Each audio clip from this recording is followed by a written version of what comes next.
Right, this is just a little garden tour of the maples. Most of these are 2 years old, in the 3rd year really since I bought them.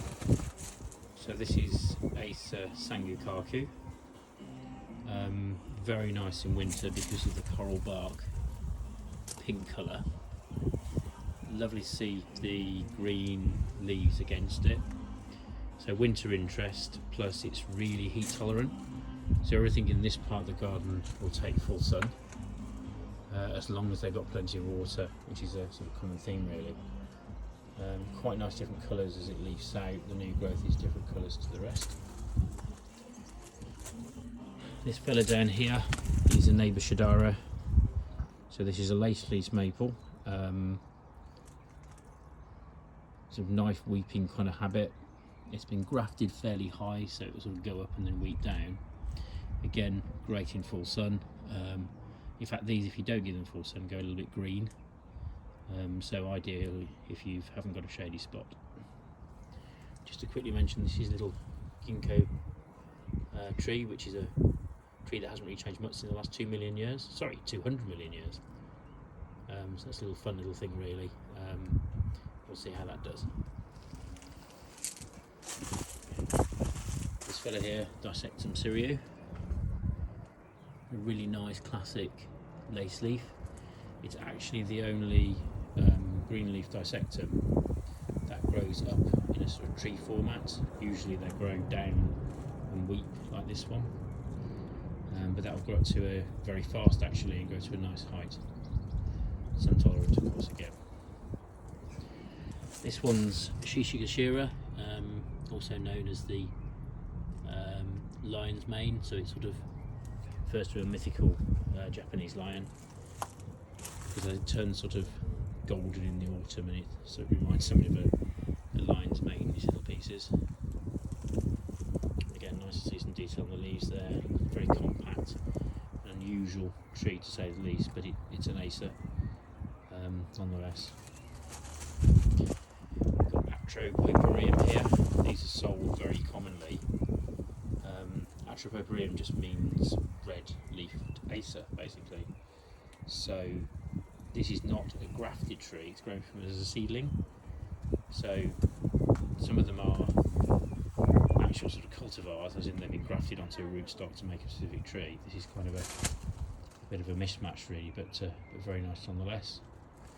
And I've got another one over there. These get sold in supermarkets quite commonly.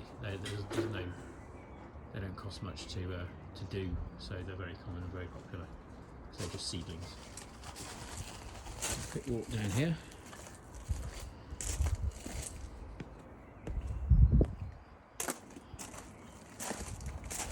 The first acer over here is Crimson Queen. So quite similar to the other weeping acer, but slightly different leaf shape. Very dissected leaves. Very deeply cut. Needs a little bit more shade this one. You can see even in the shade here, because this gets sort of less sun at the end of the day, it's doing very well. So that'll mature and start to weep over, doing its thing. It's quite pretty. I just bought that. It's Pieris japonica. That gives you a nice sort of all summer long and winter long really sort of colour, which is nice. This one's been a real winner. I bought this a couple of years ago, Firecracker. Again, it's a lace leaf, but it's almost a more upright habit than the other ones. And it's starting to form a layer on top of a layer sort of thing as it grows. So that's got a nice shape to it.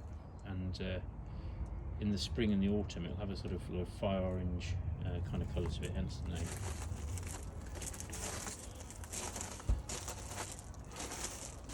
This one's grown massively since I bought it just a few weeks ago. As you can see, the original ticket that I bought it sort of buried in the middle there really. So since I've repotted it, given it some fresh compost obviously, absolutely taken off. It was quite root bound though, so I think it just needed that space.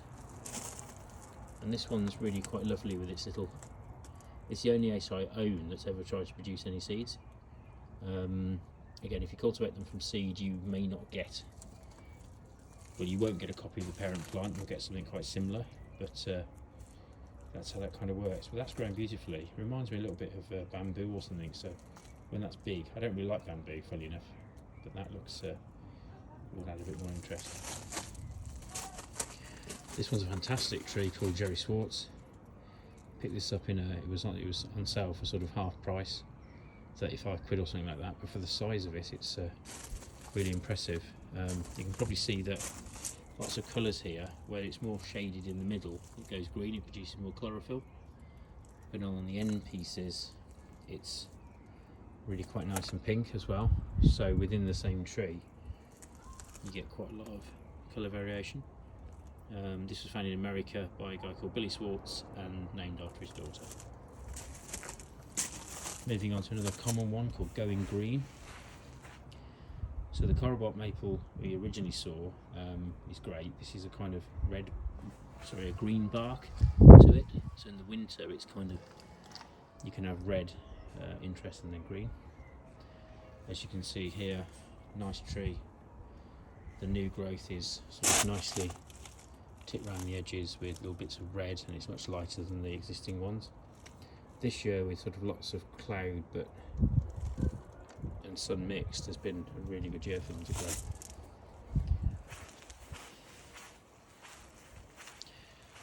So another fairly modern cultivar here called Irene. Nice little tree, quite compact. The shape of it, or habit as it's known, is quite interesting. And as you can see, again, you've got a big difference between the growth here and some of the new growth over here. So that's really shot up and doing very well. And this is another one that's sold very much in garden centres over the winter called Baihu. And as you can probably see, it's got a really nice yellow bark to it. And that's sustained all winter. In fact, it goes more yellow. So if you've got a Going Green, a Sangukaku, one of these, you've got a sort of red, green and yellow combination. So again, sensible nurseries or garden centres sell those over winter. Now most of what we're seeing at Acer palmatum, this is called Shura Swanhem, so it's a different species. Very nice little tree this though, lovely habit, it's like a vase upside down. And this one's called Jordan. The labels, by the way, I'm gradually changing over to. They're sort of, I've used a soldering iron to burn them on so they can't sort of wear off. This leaves out bright green, and again you've got some sort of interesting colour variation where the new growth is a slightly different colour. And you can see there's lots of new growth on these, so it's doing really well. And I've paired that behind with a bloodgood, which again very common in nurseries, etc. That one's really come on, the trunk's quite thick. That was £12 from Aldi 2.5 years ago. So from a little tree in a pot that was a third that size, it's really grown. These are all potted. If you put them in the ground, they'll grow a lot faster than this. Nishi, little fella here, made a big mistake with him last year and left him far too much sun and far too much exposure to wind. But this year, with the right conditions, doing much better. And so there's a bit of dead bits and pieces on there which I can trim off eventually, but just wanted to give it a chance to recover. And this year it's doing much better. As you say, deeply shaded by the trees and protected from wind from the ones around it. So that's doing really well. The Sakazuki, hard to find to buy all over the internet, is a great Acer. So here you've got a tree that is an okay to look at tree in the summer, but come the fall it goes a brilliant shade of red, so it's very desirable for that. Again, lots and lots of new growth on there, so doing really well. This is my answer to having a south facing garden, by the way. So as I've seen in some garden centres, I've constructed a shelter which is about 2/3 shade. But most of these really benefit from some shade during the worst of the afternoon sun. At the back we've got a little fella red flamingo. So again, it's still an Acer but a different species. And as you can probably see, some leaves are quite ordinary, but they're starting to go like this to form this really interesting and unusual pink coloration on them, and they have a vivid pink new growth. So you can see there where the old growth meets the new, it's just absolutely taking off. So I do find if you put them where they want to be, they do really well. Little fella down there again, because he's pink leaved, doesn't like too much sun or exposure, so that's a little fella called Pink Passion. There's quite a few similar ones to these, but quite interesting little leaves. Again, doing really well in shade. I've taken to getting some little hostas round as well, because they sort of fill in the gap below the pots. So this fella is Asum dissectum. Let's back off because he's got quite big, or the spread's lovely. Really nice filigree leaves here. So he's just called Asum dissectum, which just means dissective leaf, because a bit like the Ashpopereum, which is a generic red acer, this is a generic cutleaf acer screen. But again, just helps fill the space up nicely. Over here we have something called Asagrissium, which again is another species. It's not a palmatum, but it's still an acer. Got a little bit of burn there, so I moved him under here. Now doing terrifically well and growing. So this is called a Corobot Maple. Sorry, it's the paperbark maple, that's it. So new growth looks sort of fairly ordinary, but the older growth, as the bark gets thicker, actually turns into, you can see there, it's kind of an interesting, please focus, textured bark, which eventually as it gets older will start to flake off, a bit like other trees that do that. So moving swiftly on, we have again another little favourite called Butterfly. It's coming on really nicely. Very interesting types of leaves, very common, easy to get these. This was the one I bought online actually. If I buy online, I only buy when they're out of leaf because they ship better. That one's done well. There's one in the front garden that's doing well as well. Recent acquisition, as you can see, I haven't got a label on it yet, Peaches and Cream. Spent a lot of time looking for that. I saw it in Western Burt Arboretum, fantastic place, as a full-grown tree, and I just love those leaves. Absolutely amazing variation on them. Another one, Cripsey. He's a nice little fellow, really compact dwarf little acer, so if you haven't got much space, absolutely fine. Quite a new tree, but he won't grow too fast. And next door again, one I had wasn't sheltered enough last year, got a bit burnt on the ends there, Benny Mako, which means redhead dancing girl in Japanese. Nice cute little plant, some red, some green, very nice. This one I really like, it's called Little Princess. Bought this as a few sticks about a year ago, nothing much to it. Again, really come on, and I love the way it's kind of spread sideways. So it's got this sort of arching habit, which is really quite lovely. Lots of colour variation. So I'm getting there now to Mikawa Yotsubusa. Again, if you look online, very common, very well spoken about. Was the most loved acer in America 2 years ago. Grew up into a lovely sort of mound of leaves. Really hard to get. So I've got this from Dorset, in a place called Bartholomew's. In contrast, this is Orange Dream, really common. Get it from everywhere, all the garden centres, Aldi, you name it. Out here, if it's in a lot of light, it will go to a sort of green colour, but you see the new growth is how it starts. If you kept this in a lot of shade, it would retain the orangey colour to it. Nice little Himitoranishi. Very silly of me early on, managed to burn some of the leaves, didn't give it enough shelter and too much sun. That's okay because the base of the machine recovered beautifully, and from a few very spindly sticks has really come on. So very happy, again, being in the right place really pays dividends, and a lovely variation. One of these ones again you find on the internet, and this year see them everywhere now. Somehow someone's got hold of them, decided they like them. This is a very, very sort of interesting plant because of its habit. Yes, it's just another red maple, but it grows in a column, so that will grow much, much taller than it is wide. Lots of uses in the corner of a garden, something about height. Apparently people will even use these as sort of hedging by planting rows of them, which is quite strange. Might put this out in a bit more sun. As you can see, the inner leaves are starting to go green. This is very common, nothing wrong with it. It just thinks it needs a bit more chlorophyll to get to them, so, but it's doing well. It's branching out yet again, another heading northwards out, if you know what I mean, to keep that column going. This is another Shura Swanhem, like the Jordan. This is called Moonrise.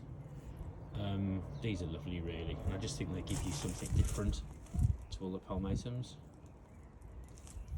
Really interesting leaves that leaf out in these sort of pinky, interesting colours, and then they've got some sort of lovely patterning, lovely variation on them as well, which is fantastic.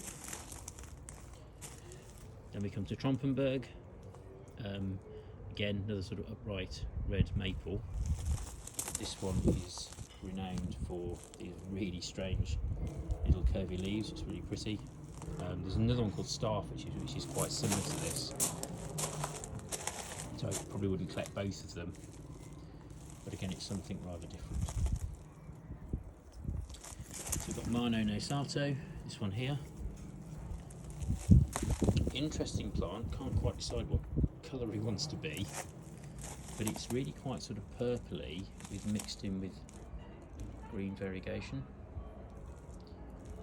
So again, something different, something a bit more unusual, and a very interesting plant. So again, another one you find loads on the internet but you can't get hold of very easily is Shishi Gashira, which is exactly the same as one I've got at the top there, I mentioned earlier. But this one, just stumbled upon it. It's funny how sometimes you can just find these things, but because I probably had it from a smaller tree and looked after it, it's a bit bushier, so that's doing really well. Another orange stream at the back. This one, again, easy to find, difficult to grow.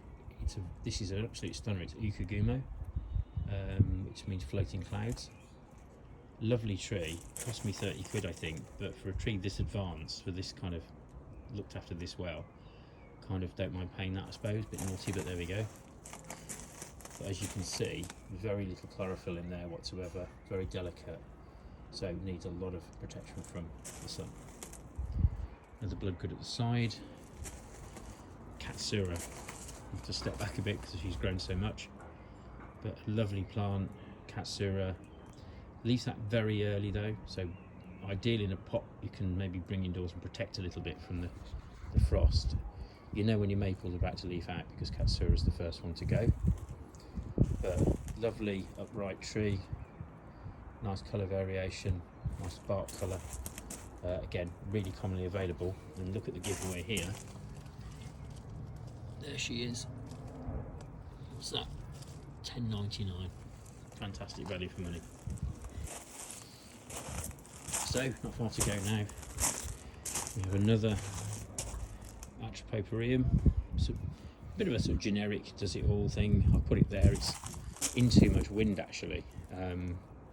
Once the breeze sort of dries it out too fast, then this is what can happen. You get little spots on it because the leaves get damaged. But then they'll just grow again next year, so we're not too worried. Have a quick little tour up here.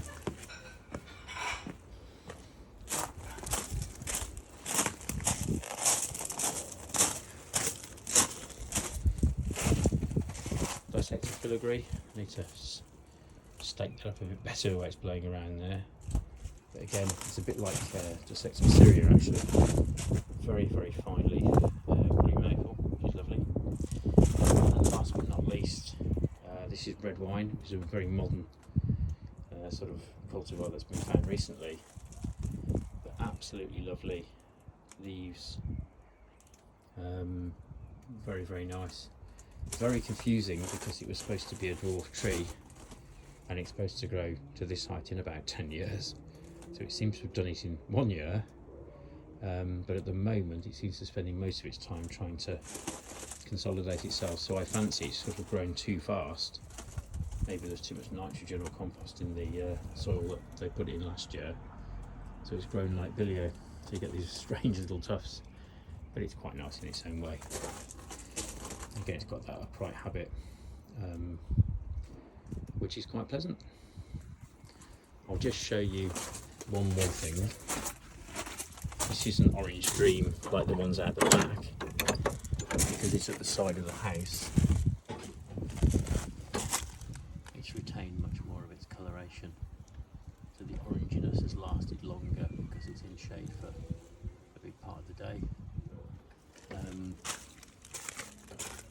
Again, just for interest, that's an Akuba, which is a Japanese lovely little plant there.